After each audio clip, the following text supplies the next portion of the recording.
Hello, today we're gonna look at the Canon zoom lens EF 24 to 105mm f.4 L IS USM. We are gonna look at this lens performance in terms of sharpness, distortion, vignetting, focus speed and sound, build quality and zoom, and focus ring fills. The tests were done on Canon EOS RP full frame mirrorless camera. If you enjoy my videos, please click that subscribe button down below and that bell so you get notified when I post new videos. Don't forget to leave a like, comment and share this video with your friends. This is a lens for Canon full frame DSLRs which have the Canon EF mount. It can also work on Canon full frame mirrorless cameras which have the Canon R mount with the EF to R adapter, and it will give you the same image quality and performance. It can also work on Canon crop sensor DSLRs which have the Canon EF mount without any adapter, and it will give you a focal range of 38 to 168 millimeters. Thus you can gain some more zoom, but also more important, you can lose some of the wider part. Today I put this lens next to the Sigma 17 to 15 millimeters f2.8 optically stabilized. The Sigma has a similar actual zoom range due to the 1.6 crop which is applied to it on the APS-C sensor, and even though the Canon lens is only f4, you notice it is a little longer, wider than the Sigma due to the fact that it is a full frame lens. Both use a 77 filter thread. The lens body is not built of metal but plastics. This lens is the L series from Canon, L from luxury. This translates into excellent optics and sharpness, very fast and accurate autofocus. The front element does not rotate or extend when focusing. It has of course a metal mount, as you can see right now. The zoom range is fantastic, very versatile, going from wide 24mm to telephoto 105mm. So you can use it for almost everything from landscape photography to portrait photography. This lens has built-in image stabilizer, and that combined with the awesome zoom range makes it an incredible good lens for video creation. The zoom ring feels and operates very smoothly, and there is no zoom creep on this lens. It is also very silent. The focus ring is nice and big. You do have full-time manual focus with this lens. The focus ring has a long enough range and it operates buttery smooth. The autofocus, manual focus and on-off image stabilizer feel just perfect. Not too loose, not too stiff, and it's very nice that they are a little recessed, as you can see, so you don't accidentally turn them on or off. Now let's test this lens for focus speed and focus sound. This lens features the USM ultrasonic focusing motor. As you can see, the focus is pretty fast and almost silent.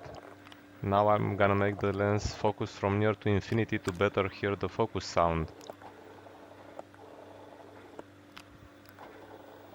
Pretty good, pretty good. I'm very impressed, I must say.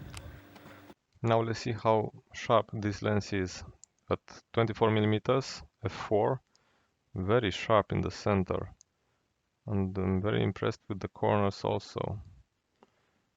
At f5.6, again, good sharpness from center to corners. The same sharpness is at f8, both in the corners and in the center, and it really goes that good.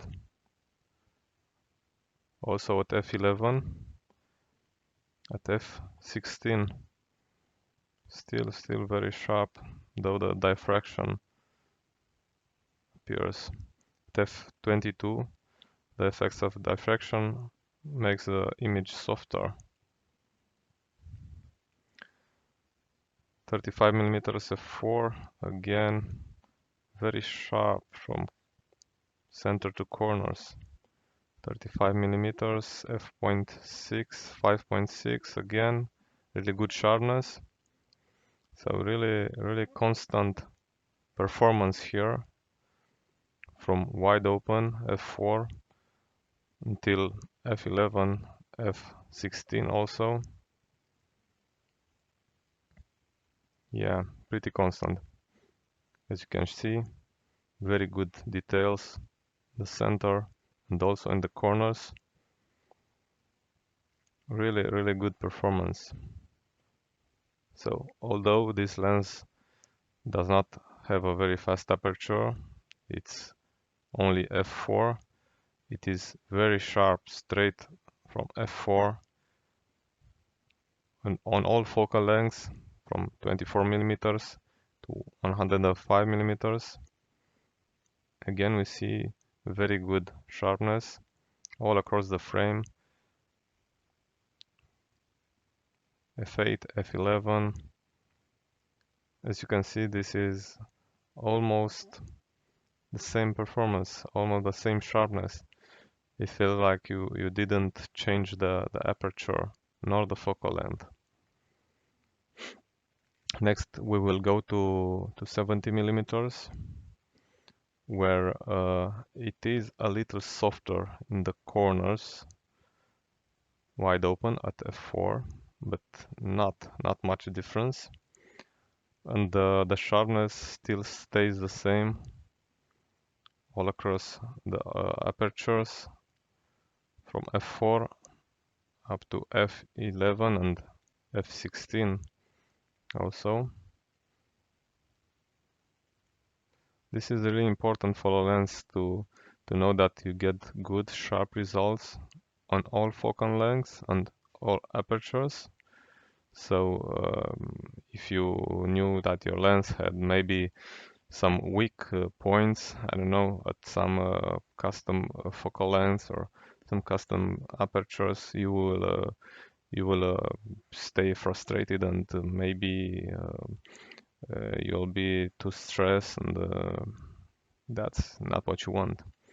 But again, as I told you, you see 100 millimeters f5.6, f8.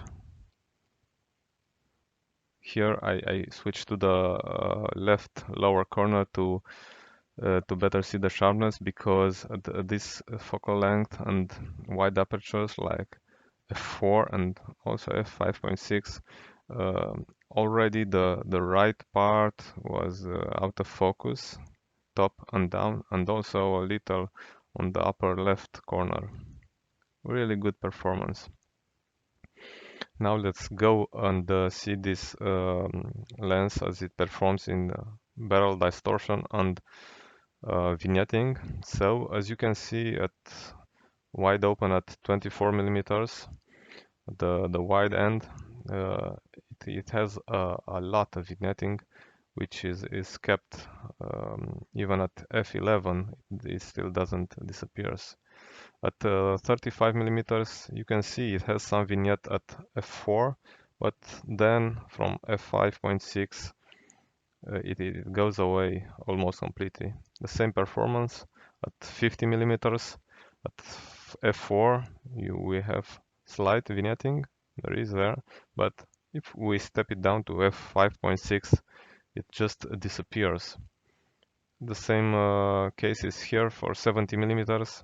Some vignetting at f4, but f5.6 and up, it's disappeared.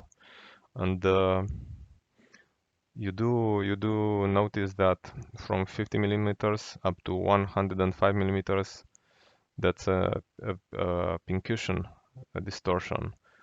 It's the opposite. In the end, this is a fantastic lens, a standard zoom, both for stills and video. Even though you can get a much better bokeh than the one you get at 105mm f4 with this lens, with another lens with a wider aperture, for day-to-day shooting you can get the job done with only this lens. If you don't need a very specific photography type like macro or wildlife, you can get the job done with only this lens. If you like this video and enjoy the content I'm producing, please support me by leaving a nice comment and clicking those buttons down below. Like, subscribe and that bell. Until next time, bye bye!